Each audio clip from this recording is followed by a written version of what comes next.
ねえ店長。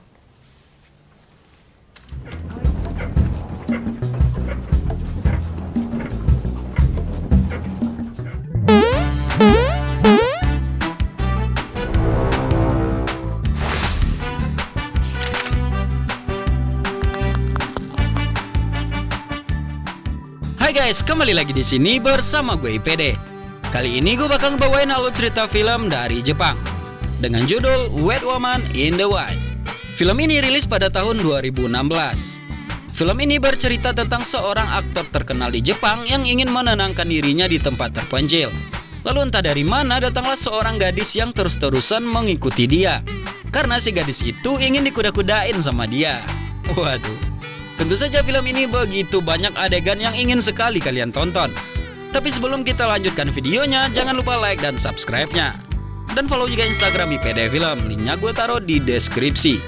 Bagi kalian yang ingin link full filmnya, langsung aja di follow Instagramnya di bawah.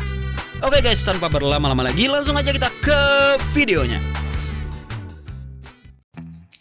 Di awal film kita diperlihatkan dengan seorang pria bernama Kosuke. Si Kosuke ini adalah seorang aktor terkenal di Jepang. Namun saat sekarang ini ia ingin sekali mendapatkan ketenangan dengan cara pergi ke pedalaman. Pokoknya jauh dari hingar-bingar kota. Saat berjalan sambil mendorong gerobak, di perjalanan itu ia melihat kursi dan ia pun membawanya.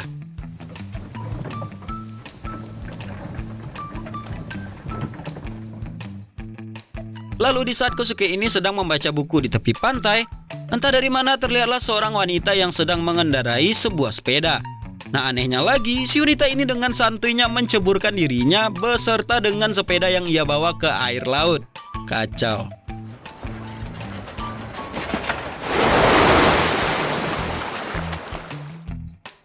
Tanpa banyak bicara, si wanita yang bernama Shorin ini dengan santainya melepas pakaiannya di hadapan Kosuke.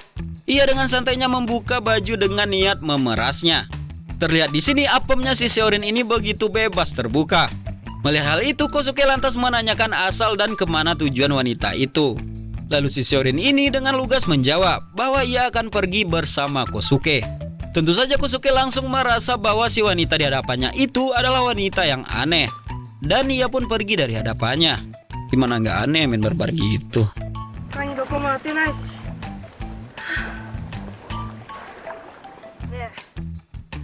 Lalu scene pun berpindah memperlihatkan si Kosuke ini membawa gerobak menuju ke tempat yang akan ia tuju.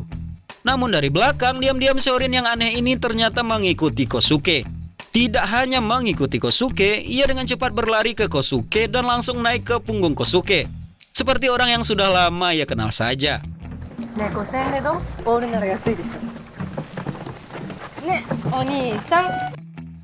Karena merasa risih, Kosuke ini dengan cepat menurunkan Shorin dari pundaknya.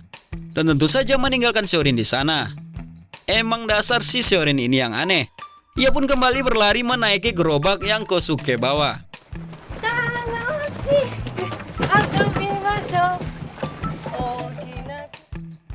Kemudian mereka berdua ini tibalah di sebuah gubuk di dalam hutan. Melihat gubuk tersebut, Shorin ini tampak begitu menyukai suasana yang ada di sekitar gubuk itu. Tapi pada saat itu, Kosuke yang memang berniat untuk tinggal sendiri, ia risih ada orang di sekitarnya. Tentu saja Kosuke ini memaksa Shorin pergi dari sana.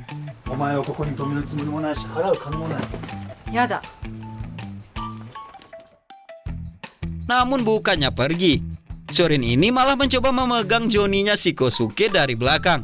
Di saat Kosuke menyuruh paksa Shorin pergi dari sana. Waduh, barbar cok. Lalu Kosuke ini berkesimpulan bahwa wanita di hadapannya ini seperti wawau liar yang lapar akan makanan. Oleh sebab itulah ia pergi ke dalam gubuk untuk mengambil sepotong roti lalu melemparkannya ke tanah. Dan menyuruh Shorin untuk mengambil roti itu untuk segera pergi dari hadapannya.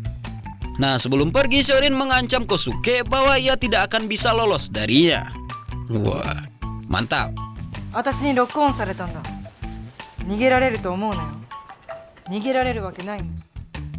Keesokan paginya, Kosuke telah memanggil seorang temannya. Temannya itu adalah seorang mekanik untuk mengganti listrik di dalam gubuknya yang telah mati semalam. Teman Kosuke itu bernama Yokuza. Setelah memperbaiki listrik di rumah Kosuke, mereka memutuskan untuk ngopi ke sebuah bar yang kebetulan bar tersebut pemiliknya teman mereka juga. なんかもっと深い関係なのかなって思ってたんですけど。いや、そうでもない。Setibanya di bar tersebut, Kosuke melihat si Seorin ini ternyata saat sekarang ini menjadi waiters di tempat bar itu. Melihat Kosuke yang baru datang ke bar itu, akhirnya Seorin yang terkejut meminta maaf kepada Kosuke atas apa yang telah ia lakukan kemarin. Kosuke pun dengan begitu datar memaafkannya. Lalu di bar itulah entah mengapa si Kosuke yang sedang berbicara bersama temannya itu mulai melirik Seorin yang sedang berdiri di sana.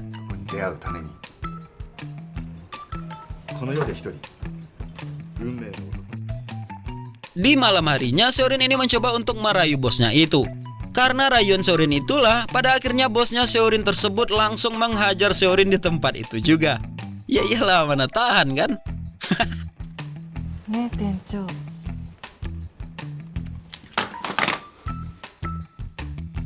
Keesokan harinya terlihat Kosuke yang sedang berbelanja sayuran dengan uang seadanya.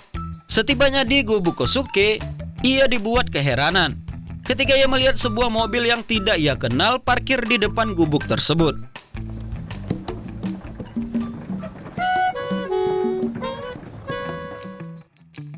Ketika ia masuk ke dalam gubuknya, ia dikagetkan dengan Seorin dan seorang pria yang tidak ia kenal sedang bermantap-mantap di atas ranjangnya sendiri.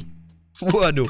Nah di sini Kosuke yang melihat kejadian itu, ia malah santai saja melihat mereka mantap-mantap pria di sana.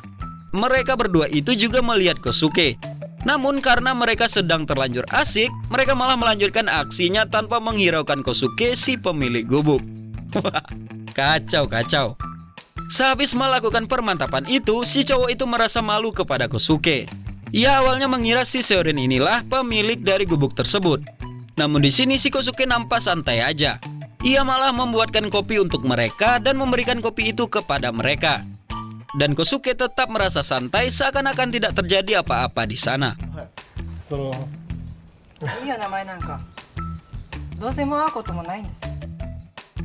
Di malam harinya, sewaktu Kosuke sedang beristirahat, tiba-tiba ia dikagetkan dengan suara deringan telepon. Lalu ia mencari-cari sumber suara dari berderingnya ponsel tersebut. Sewaktu ia telah mendapatkan handphone itu, ia langsung mengangkatnya.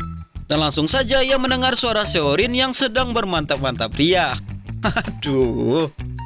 Setelah itu Seorin juga mengatakan kepada Kosuke, kalau Kosuke suka dan menginginkannya, ia bisa menghubunginya untuk melakukan mantap-mantap tersebut di esok siang. Boleh juga nih.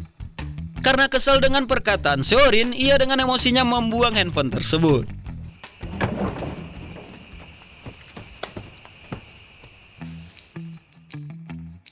Besoknya terlihat Kosuke yang sedang sibuk melakukan kehidupannya di area itu. Tak lama kemudian datanglah Seorin menghampiri Kosuke. Seorin meminta kepada Kosuke handphone cowok kemarin yang ketinggalan. Kosuke hanya mengatakan bahwa handphone itu telah ia buang di malam itu juga.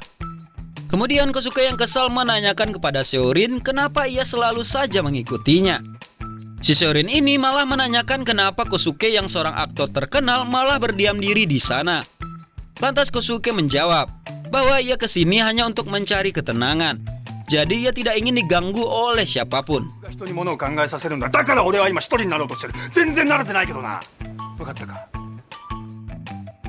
Pada suatu hari, Kosuke dikagetkan dengan mobil yang tidak ia kenal datang ke gubuk miliknya.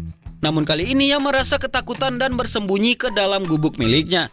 Ia mengira bahwa di dalam mobil itu adalah seseorang yang ia kenal dari kota untuk menyuruhnya kembali.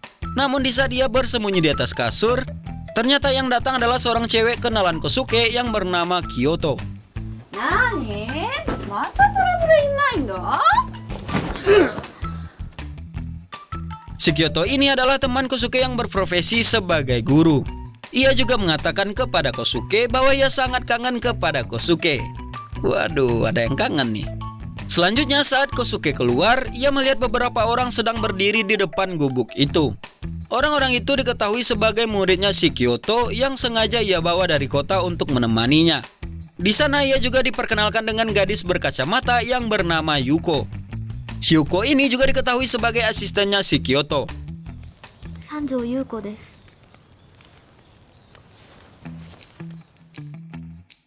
Kemudian Kyoto ini mengatakan bahwa mereka ini sedang mengadakan tur. Namun gara-gara gempa bumi, mereka tidak bisa berkunjung ke tempat itu. malah memutuskan untuk pergi ke gubuknya Kosuke. 大丈夫。私らテントあるし、慣れてるし。食事も自分で。 Di malam harinya, Kyoto mencoba merayu Kosuke.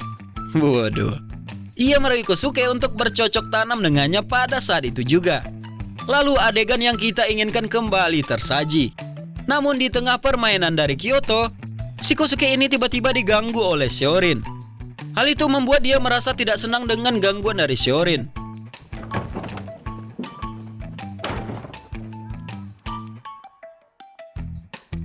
Setelah itu terlihat adegan di mana Shorin mengajak salah satu murid yang ngecamp di sana untuk bermantap-mantap dengannya di dalam mobil. Lalu disusul dengan murid-murid lainnya. Waduh, ngeri nih, ngeri.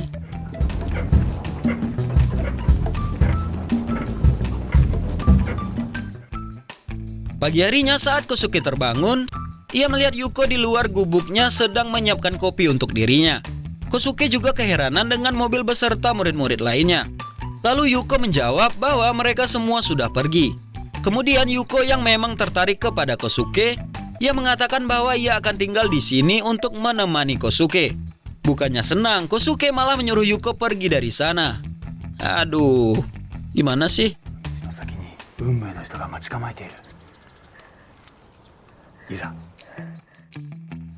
Setelah itu tak lama dari Yuko pergi, terlihat Shorin datang. Nah kali ini malah Kosuke yang terlihat mengajak Shorin masuk ke dalam gubuknya untuk bermantap-mantap pria. Lalu Shin berpindah ke Kyoto yang udah nggak tahan untuk dicocok tanami ladang miliknya. Ia mengajak salah satu muridnya untuk melakukan permantapan. Enak juga jadi muridnya.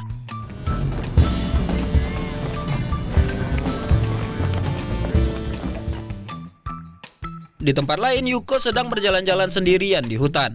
Ia melihat Yokuza sedang buang air kecil di sekitar sana. Kemudian entah apa yang terjadi, adegan mantap-mantap Yuko dengan Yokuza di dalam mobil pun terjadi. Aduh, mantap guys. Lalu Shin kembali ke Kosuke dan Shorin yang sedang bermantap-mantap di gubuk itu dengan begitu ganasnya. Saking ganasnya, gubuk milik Kosuke itu menjadi rubuh akan aksi mereka berdua.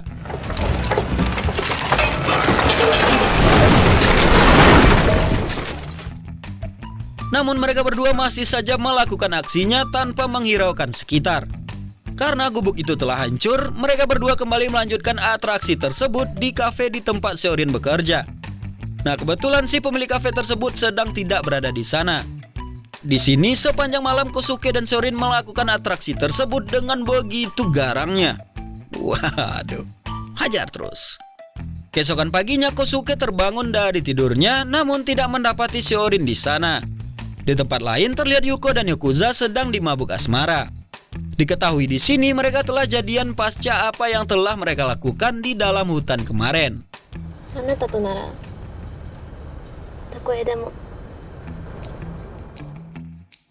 Kemudian Shin memperlihatkan Kosuke yang sedang memandangi gubuknya yang telah hancur lebur akan aksi mereka kemarin.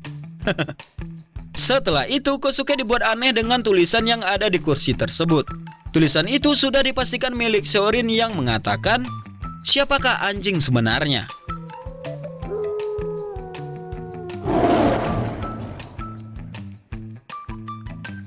Lalu film Wet Woman in the Wind ini pun tamat.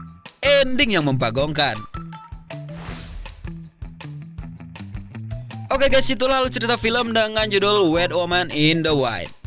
Sungguh film yang mantap sekali. Banyak sekali adegan permantapan yang membuat kita tercengang guys. Dan gue juga sedikit pusing dengan alur filmnya yang agak aneh, tapi masih bisa gue nikmatin pastinya. Jadi gimana filmnya menurut kalian? Komentar aja di bawah.